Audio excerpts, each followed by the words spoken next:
Les oiseaux du lac Stymphale.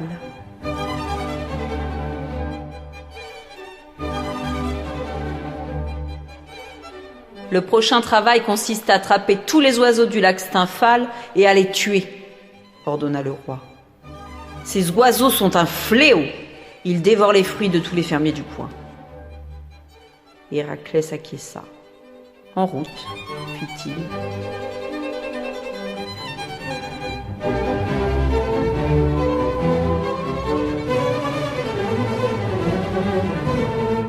Les fermes et villages établis autour du lac étaient dans un état pitoyable.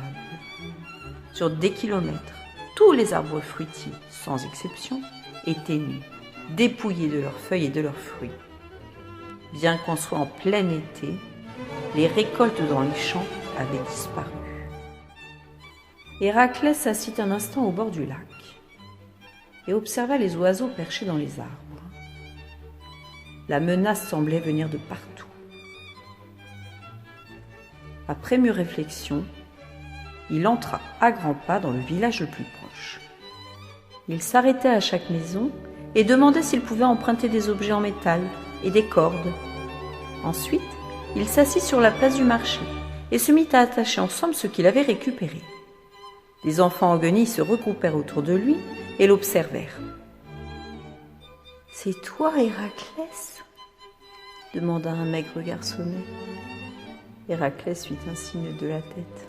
« C'est toi qui as tué l'hydre ?» s'enthousiasma-t-il.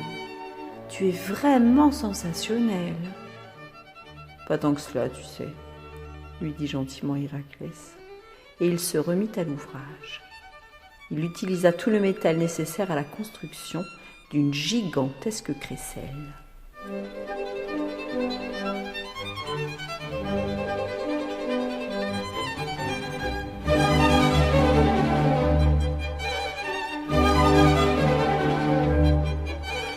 Les enfants ouvraient de grands yeux. Héraclès souleva avec précaution la crécelle au-dessus de sa tête et, suivi de tous les enfants, il retourna au bord du lac. D'abord, il prépara son arc et ses flèches. Ensuite, il secoua la crécelle de toutes ses forces.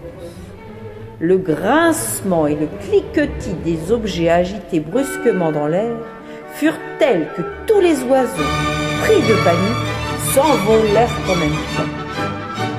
Il réagit aussitôt et envoya une volée de flèches. Il tirait avec tant de force qu'une seule flèche embrochait 4 ou 5 oiseaux à la fois.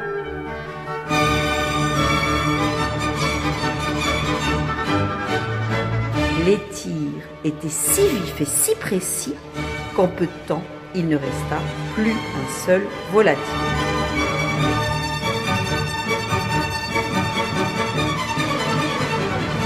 Héraclès revint triomphalement vers le village.